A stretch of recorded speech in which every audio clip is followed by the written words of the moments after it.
Our next two hormones that we're going to look at are insulin and glucagon. These hormones maintain homeostasis of your blood nutrients. So we're going to start off with the scenario that you eat. Every time you eat, you have a rise in your blood nutrients.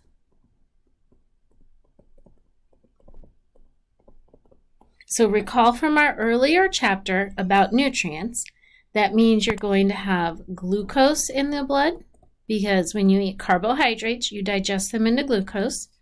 You're going to have lipids in your blood, and your proteins get digested to amino acid. So whenever you eat, all three, glucose, lipids, and amino acids, go up. So you have higher levels of those in your blood. Your pancreas detects the rise in glucose.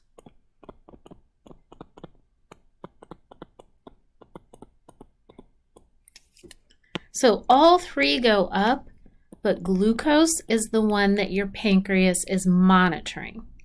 When it detects this rise in glucose, it secretes insulin.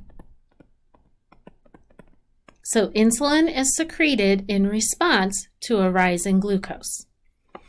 The job of insulin is to lower your blood nutrients. So you eat, blood nutrients go up, your pancreas secretes insulin.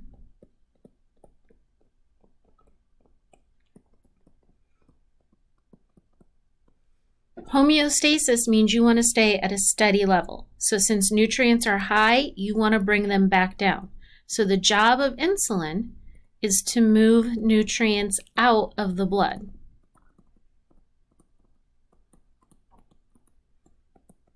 So this is your storage hormone. This is the one that's going to tell you to save those extra nutrients for later. So with glucose, think about this. You pretty much already know.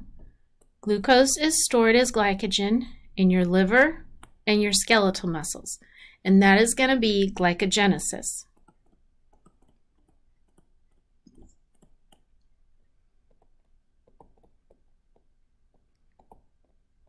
So your liver and your skeletal muscles will both do glycogenesis in response to insulin. On the end here, those are just general cells. They will also take up glucose, but they're not going to store it as glycogen. They're going to use it to make ATP. So all the cells in your body in response to insulin are going to take up glucose, use it to make ATP. Extra glucose is going to be stored as glycogen in your liver and your muscles. Then with the lipids, extra lipids are stored in your adipose. So here's adipose tissue. You're going to do lipogenesis to store the extra lipids. Amino acids, remember, are not stored, they are built into proteins. So the amino acids are going to go into all cells and into muscles especially. And you're going to do protein anabolism. So that the amino acids are built into proteins of your body. So as a result of this, your blood nutrient levels go down. So you're moving nutrients out of the blood and into your tissues. Remember, nothing goes to waste. You're not getting rid of the nutrients, you're just putting them in your tissues. Then next, we go to glucagon. This one comes up between meals.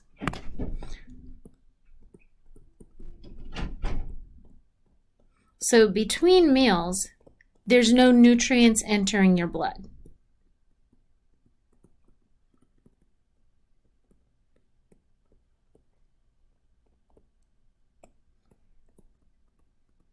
So this causes your blood nutrients to fall, because your cells are constantly using nutrients. So as your cells constantly use them, the amount in the blood starts to drop. Your pancreas, again, is going to respond. Your pancreas detects the drop in glucose.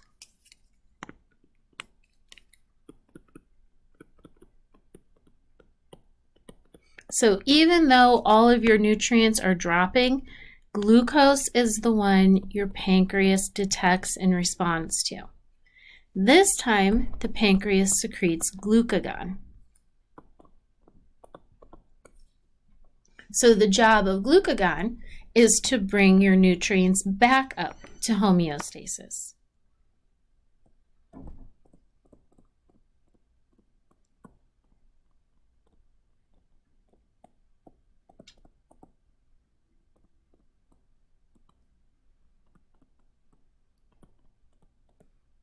So glucagon will increase blood nutrients by removing them from storage and putting them back into your blood.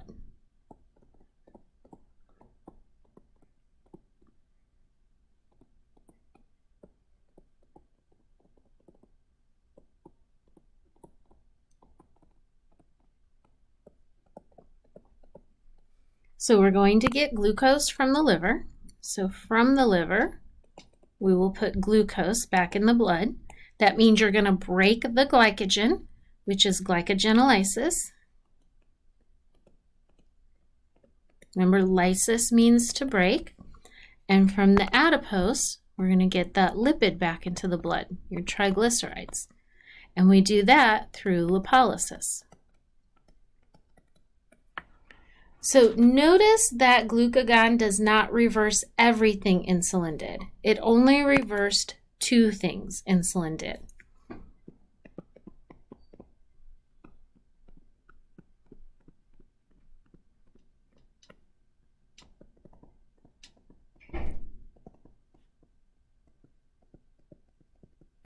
Right, so you do put glucose from the liver back into the blood and lipids from the adipose.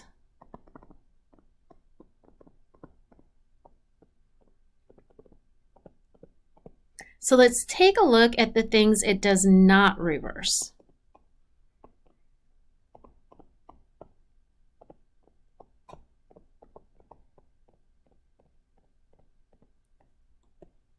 So if you compare these, remember you had glucose also stored in the muscles.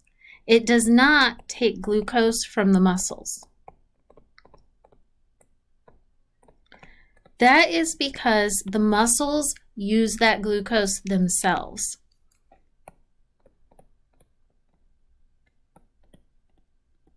Whatever glucose you store in the muscles will use. They don't put it back in the blood.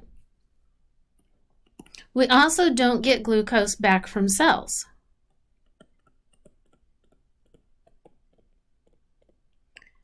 Remember with insulin, insulin causes cells to use the glucose to make ATP. So the cells have already used it. They can't give it back. They don't have it anymore. It's like giving somebody $10 and they run out and spend it right away. Then you ask for your $10 back. They don't have it. They spent it. So they already used it.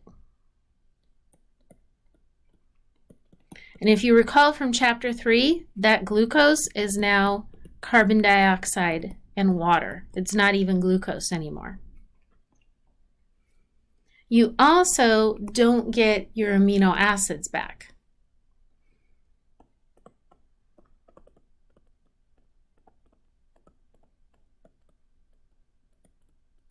So remember, amino acids are not stored. They're built into your proteins. So they are now proteins of your body. And although protein catabolism is possible, where you can break your proteins down and put the amino acids back in your blood, you don't like to do that. So insulin and glucagon are opposite of each other. They are antagonistic hormones. And between them, they keep a balance of your blood nutrient levels.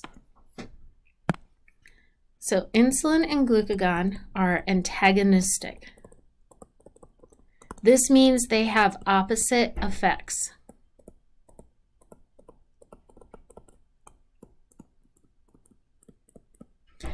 But they work together to maintain homeostasis.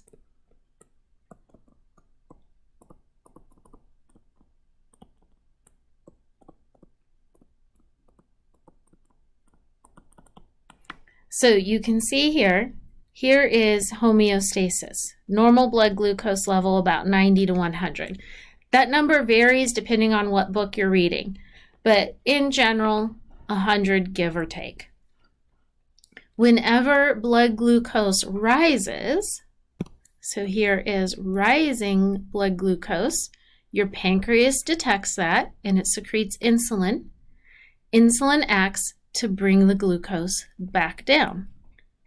Whenever your glucose is low, your pancreas again detects that. It secretes glucagon. Glucagon acts to raise your glucose back up. So between these two hormones, you stay here at this homeostasis level.